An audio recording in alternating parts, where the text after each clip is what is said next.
जय हिंद प्यारे बच्चों, स्वागत है आपका हिंदी ज्ञान सागर में। तो आज आपके लिए हम लेके आए हैं रामचरितमानस का कवितावली से ये वन पद पर है ना।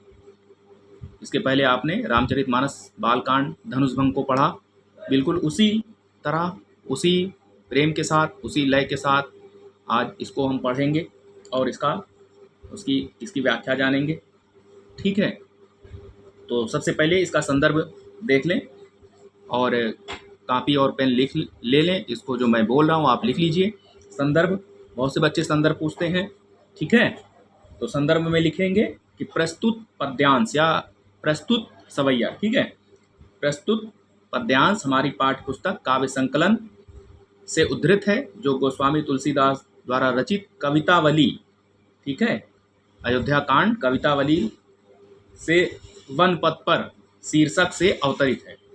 ये आप लिखेंगे। उसके बाद प्रसंग में लिखेंगे हेडिंग डालकर कि तुलसीदास ने अयोध्या से वन जाते समय पैदल चलती हुई माता सीता की करुण दशा का मार्मिक चित्रण किया है। और भावार्थ पहले हम इसको पढ़कर बताएंगे सवैया छंद को, उसी सुरलय ताल में, जैसे कि आपने रामचरितमानस बालकांड का धनुषभंग पढ़ा लय के साथ। तो देखें सवैया छंद का उदाहरण। पुरते निकसी रघुबीर बधु धरि धीर दई मग में डग द्वै। पुरते निकसी रघुबीर बधु धरि धीर दई मग में डग द्वै। जल की भरी भाल कनी जल की पुट सूख गए मधुरा धरवै।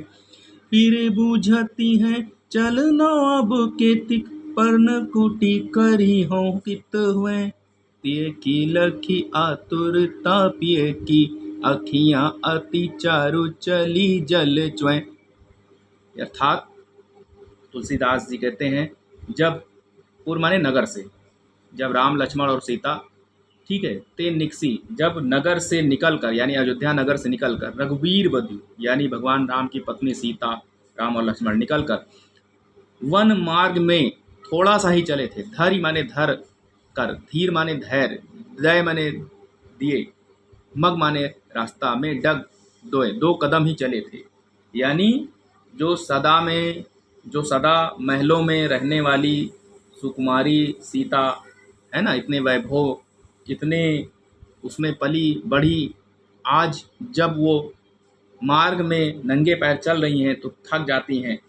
उसी का वर्णन तुलसीदास ने किया है कि जैसे ही वो नगर से निकलकर दो कदम धीरज के साथ रखती हैं, दो कदम ही मार्ग में रखती हैं, झलकी भरी भाल कनी जल की, कि उनके माथे से पसीने की बूंदें झलकने लगती हैं।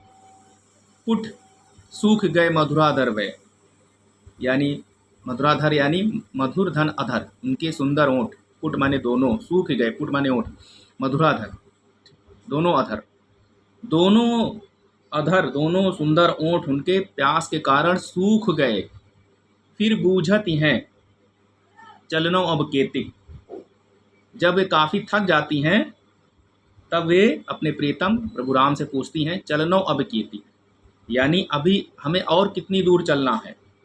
पर्णकुटी करियों कित हुए, और हम अपने पत्तों की कुटियां कहाँ बनाकर रहेंगे, कहाँ बनाएंगे। तिय की लखी आतुरता पिय की अखियां अति चारु चली जल चुएं। अपनी पत्नी सीता की थकावट से उत्पन्न व्याकुलता, आतुरता यानी व्याकुलता को देख करके प्रभु राम यानी भगवान राम समझ गए और उनकी आंखों से जो है वो आंसुधारा बहने लगी। तो ये हो गया बच्चों आपकी व्याख्या। और अब आप काव्य सौंदर्य लिखेंगे। नोट कर लें डायरी में, पेंसिल पेन ले लें। सॉरी।